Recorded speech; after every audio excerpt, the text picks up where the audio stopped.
Hello guys, so IBPS PO prelims result is out and tomorrow you will surely see SBI PO prelims result. तो काफ़ी new aspirants के मन में ये सवाल है कि इन दोनों एग्ज़ाम्स का प्रिपरेशन कैसे किया जाए। तो इस वीडियो में मैं आपको detail end to end strategy बताऊंगा। अगर आप इसको फॉलो करेंगे तो आप ज़रूर GDPI में सिलेक्ट हो जाएंगे, ये मेरा वादा है। तो ये है मेरा SBI PO का offer letter, but I didn't join for some reason. तो पहले बात करते हैं प्रीवियस ईयर कट ऑफ की। SBI PO मेंस का cut off for GDPI selection was 104 for general and 95 for OBC, और IBPS PO का मेंस का कट ऑफ था 75 फॉर जनरल और 74 फॉर OBC। तो ध्यान रहे, कट ऑफ के बराबर मार्क्स लाओगे तो सिलेक्शन मुश्किल होगा। तो फिर आपका जो फाइनल सिलेक्शन होगा वो आपके इंटरव्यू के परफॉर्मेंस पे डिपेंड रहेगा। तो आपको आपको ये टारगेट रखना है कि कट ऑफ से आपको 10 से 15 मार्क्स ज़्यादा लाने हैं to confirm your final selection. फिर आपका GDPI में बिलो एवरेज परफॉर्मेंस से भी फाइनल सिलेक्शन हो जाएगा। तो SBI और IBPS के मेंस एग्ज़ाम में डिफरेंस सिर्फ डिस्क्रिप्टिव पेपर का है। IBPS में ये 25 मार्क का डिस्क्रिप्टिव पेपर है और SBI PO में 50 मार्क का डिस्क्रिप्टिव पेपर है। तो शुरू करते हैं स्ट्रेटेजी मेंस एग्ज़ाम की। शुरुआत करते हैं रीजनिंग से। So practice is the key to this section. Basic concept should be crystal clear. इस पेपर में बात हमेशा ईगो पर आ जाती है। लोग एक पजल या एक कठिन इनपुट आउटपुट को लेकर बैठ जाते हैं और वो उनसे सॉल्व नहीं हो पाता। Time is of 60 minutes, but वो 30 to 40 मिनट्स वो टफ वाला पजल या फिर टफ वाला जो इनपुट आउटपुट है उसमें वेस्ट कर देते हैं, और उससे बात ये हो जाती है कि वो इजी क्वेश्चंस अटेम्प्ट नहीं कर पाते और वो ये टाइम वेस्ट कर देते हैं। फिर उनसे वो पजल भी सॉल्व नहीं हो पाता और वो इजी क्वेश्चंस भी अटेम्प्ट नहीं कर पाते। So the correct approach is to first solve the questions which you are most confident. First scan through the whole section. 3-4 variable वाला पजल या इनपुट आउटपुट या टफ वाला ब्लड रिलेशन वाला question दिखे तो उसको हाथ जोड़ दो और उसको बोल दो कि तू बाप है मेरा, मैं तो पहले इजी क्वेश्चन ही छुड़ाऊंगा। तो identify which type of questions you can solve first. और बात की जाए तो हिस्टोरिकली अटेम्प्ट्स इस सेक्शन में काफ़ी कम रहे हैं। अगर आप इसमें 15 to 20 एक्यूरेट क्वेश्चन सॉल्व कर लेते हैं तो ये एक वेल एंड गुड और सफिशेंट होगा। तो मैं इसमें सोर्सेज की बात करता हूँ। तो आपको कौन सा सोर्स इसके लिए फॉलो करना चाहिए। तो अंकुश लांबा सर के जो वीडियोस है वो यूट्यूब पर फ्रीली अवेलेबल है। तो आप टॉपिक वाइज हर वीडियोस को देखें, और वो जो टॉपिक वाइज सेट्स आते हैं वो इंटरनेट पर भी फ्रीली अवेलेबल है। तो आप डेली 1 to 2 आवर्स इसको डेडिकेट कीजिए और हर एक टॉपिक पर जो क्वेश्चंस है उनको सॉल्व करके देखिए। इससे आपका प्रैक्टिस बढ़ेगा और आपका इस सेक्शन में स्पीड भी बढ़ेगा। 15 to 20 अटेम्प्ट्स इस सेक्शन में काफ़ी हो गए, और कई लोग इसमें सिंगल डिजिट अटेम्प्ट कर ही पाते हैं। रीज़न मैंने आपको बताया कि बात ईगो की होती है। लोग एक पजल लेके बैठते हैं तो लेकर ही बैठते हैं, फिर उनसे वो सॉल्व नहीं हो पाता और वो इजी क्वेश्चंस तो फिर देख भी नहीं पाते। तो ध्यान रखिए, आपको इसमें 60 में से 60 नहीं लाना है।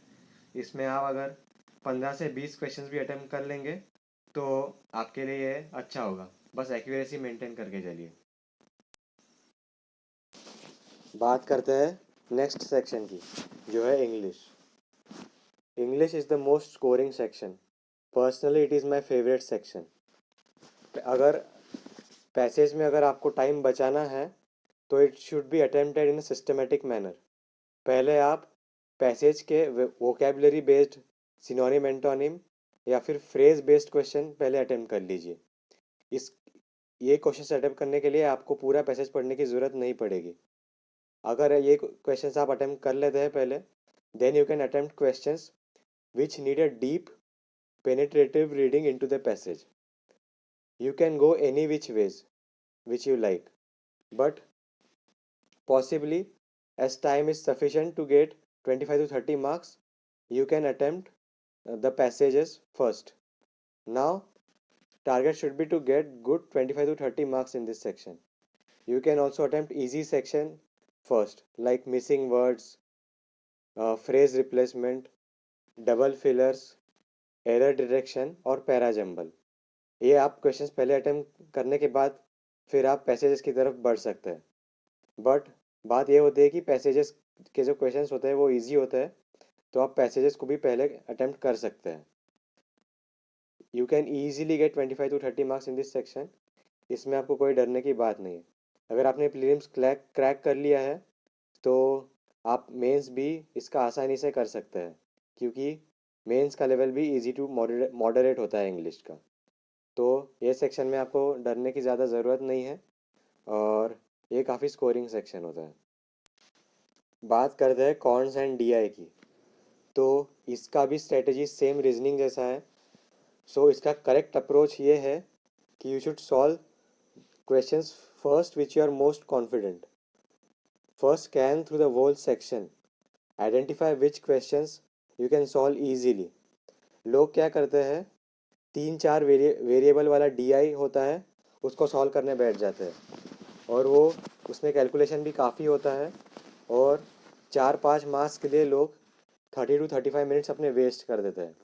तो पहले पूरा सेक्शन देख लीजिए, तो आपको उसमें काफ़ी इजी क्वेश्चंस भी मिलेंगे, जैसे कि probability, permutation combination, data insufficiency. ये क्वेश्चंस आप इजीली इसमें 10 to 15 मार्क्स स्कोर कर सकते हैं। अरिथमेटिक भी में आप 10 to 15 marks easily 40 to 45 minutes में कवर कर सकते हैं। फिर बचे हुए 15 to 20 मिनट्स आप डीआई को दे सकते हैं। तो डीआई में आपको 1-2 वेरिएबल वाला इजी डीआई मिलेगा, उसको आप सॉल्व कर सकते हैं। तो हिस्टोरिकली ये सेक्शन में भी अटेम्प्ट्स काफ़ी कम रहे हैं। इसमें अगर आप 15 to 20 एक्यूरेट अटेम्प्ट्स कर लेते हैं तो वो मोर देन सफिशेंट होगा। रीजनिंग में 15 to 20 अटेम्प्ट्स और कॉन्ट में 15 to 20 अटेम्प्ट्स, तो टोटल मिला के इसमें आप कॉन्ट और रीजनिंग का 35 to 40 अटेम्प्ट्स अगर आप विथ 95 to 100% एक्यूरेसी कर लेते हैं तो ये मोर देन सफिशेंट होगा। तो सोर्सेज फॉर कॉन्ट में आपको काफ़ी प्रैक्टिस लगेगी। आप हर एक टॉपिक उठाइए, उसके क्वेश्चन सॉल्व कीजिए, इससे आपका स्पीड बढ़ेगा। तो सोर्सेस मेरे पर्सनल फेवरेट तो अमर सर के फ्री यूट्यूब वीडियोस और अंशुल सैनी सर के फ्री अनअकैडमी वीडियोस है। आप यूट्यूब पे भी इन दोनों के आपको फ्री वीडियोस मिल जाएंगे। तो आप इन दोनों में से कोई भी एक फॉलो कर सकते हैं या इन दोनों को भी फॉलो कर सकते हैं, whichever you are comfortable, it is your choice. तो इन दोनों के भी आपको टॉपिक वाइज फ्री वीडियोस मिलेंगे। आप इनको पहले देखिए, फिर इनके इस इन टॉपिक्स रिलेटेड आपको इंटरनेट पे जाइए और डालिए कि time and work question set या फिर प्रोबेबिलिटी क्वेश्चन सेट, डीआई का सेट टाइप कीजिए गूगल पे, आपको पूरा सेट मिलेगा। उसको आप डेली 1 hour डेली इसका प्रैक्टिस कीजिए। रीजनिंग को भी 1 hour डेली दो और कॉन्ट को भी 1 hour डेली दो। तो आपको टॉपिक वाइज जाना है, टॉपिक वाइज आपको इसका सेट लेना है और सेट को सॉल्व करने की कोशिश करना है। अगर आप जितना प्रैक्टिस करोगे उतनी आपकी स्पीड बढ़ेगी और उतनी आपकी एक्यूरेसी बढ़ेगी। तो आपके बेसिक कंसेप्ट क्लियर होने चाहिए, और अगर आपके कंसेप्ट क्लियर नहीं है, आप शॉर्टकट पे ध्यान दे रहे हो, तो कभी कभी क्वेश्चन में ट्विस्ट आ जाता है और वो शॉर्टकट से सॉल्व नहीं हो पाता है। तो आपके कंसेप्ट क्लियर होने चाहिए। नेक्स्ट आता है जीए सेक्शन। जीए सेक्शन में मैं सिर्फ 2 वर्ड्स बोलूँगा, रट्टा मार और रट्टा मार। ये सेक्शन तुम्हारा रट्टाफिकेशन कैपेसिटी टेस्ट करेगा। To get good 30 marks in this section, you should follow a single source. If you are doing and following daily current affairs. But if you are doing monthly capsules, then follow two sources. मेरे personal favourites है अड्डा 247 capsule और उनका daily quiz. ये जो ये जो sources है ये काफ़ी एलेबोरेट है और इसमें आप most of the current affairs आप इसमें कवर कर लोगे। और दूसरा सोर्स है अफेयर्स क्लाउड। अफेयर्स क्लाउड का पॉकेट पीडीएफ या फिर मंथली क्यूएनए पीडीएफ, इन दोनों पीडीएफ से आप पूरा करंट अफेयर्स कवर कर सकते हो। If you follow one of the two sources, अड्डा 247 और affairs cloud, you will easily gate 30 marks in this section. Affairs cloud का जो डेली क्यूएनए पीडीएफ आता है उसको आप सब्सक्राइब कर सकते हैं, और अड्डा 247 का कैप्सूल तो आता ही है, वो फ्रीली अवेलेबल है, उसको भी आप फॉलो कर सकते हैं। For static section, affairs cloud के क्यूएनए पीडीएफ में सबसे नीचे स्टैटिक सेक्शन आता है। उसमें लिमिटेड क्वेश्चंस होते हैं पर वो सफिशेंट होते हैं। आपका स्टैटिक सेक्शन अफेयर्स क्लाउड के डेली क्यूएनए पीडीएफ में बॉटम सेक्शन में जो स्टैटिक सेक्शन आता है उससे आप कवर कर सकते हैं। तो आप इसको एक बार पढ़ लोगे तो इसमें आप कुछ घंटा नहीं कर पाओगे। Crucial thing is revision. Revision plays a very significant role. Revise general awareness section 2 to 3 times before exam. And finally, the descriptive part. For descriptive part, do typing practice in your personal computer or laptop. Take a topic daily and start typing. Strictly follow the word limit. अगर आप word limit को cross करोगे या फिर word limit को follow नहीं करोगे तो आपके मार्क्स यहाँ पे डिडक्ट होंगे, और आपका जो ऐसे या फिर जो लेटर होता है उसमें आपके ग्रामेटिकल एरर्स कम होने चाहिए, मतलब होने ही नहीं चाहिए। अगर इसमें आप ग्रामेटिकल एरर्स करते हो तो आपके मार्क्स डिडक्ट होंगे। तो डिस्क्रिप्टिव सेक्शन में आप वर्ड लिमिट को फॉलो कीजिए और स्पीड को फॉलो कीजिए, और ज़्यादा हाई फाई इंग्लिश लिखने की ज़रूरत नहीं है, ज़्यादा शशि थरूर बनने की ज़रूरत नहीं है। आपको बस सिंपल इंग्लिश लिखना है। आप अगर हाई फाई वर्ड्स लिखोगे आप खुद कंफ्यूज हो जाओगे, और जब आपका डिस्क्रिप्टिव पेपर कंप्लीट हो जाता है तो एक बार उसको देख लीजिए कि आपने लिखा क्या है, तो ये काफ़ी इम्पोर्टेंट होता है। तो आपके जो समझो 2-3 एरर आपके ऐसे में या फिर लेटर में हुए होंगे तो आप इसको करेक्ट कर सकते हो। तो ये थी पूरी मेंस एग्ज़ाम की स्ट्रेटजी। अगर आप ये स्ट्रेटजी को फॉलो करते हैं तो आप इजीली कट ऑफ से 10 मार्क्स ज़्यादा लाओगे, ये मेरा वादा है। सो कॉन्ट रीजनिंग मिला के 35 to 40 मार्क्स, जीए में 30 मार्क्स, इंग्लिश में 25 to 30 मार्क्स, इसको मिला के आप easily 85 to 90 marks overall easily आप ला सकते हो। फिर आपका डिस्क्रिप्टिव का भी सेक्शन है, उसके मार्क्स अगर आप ऐड करोगे तो you will easily get 10 marks more than the cut off. Finally, make mock test your best friend. Attempt at least 10 good quality mock test. My personal favorites are Adda 247, Hollywood और practice mock, but मैं personally अड्डा 247 ही prefer करता हूँ। कोई कोई लोग Hollywood भी follow करते हैं, उसका लेवल भी काफ़ी अच्छा होता है, तो आप उसको भी फॉलो कर सकते हैं, ये आपकी चॉइस है। एंड कुछ लोग ऐसा भी करते हैं कि एक फ्री मॉक टेस्ट हर एक सोर्स का ले लेते हैं, तो वो भी काफ़ी अच्छी स्ट्रेटेजी है। You can also take one free mock test from every source, that will be fine. In the end, keep your confidence high.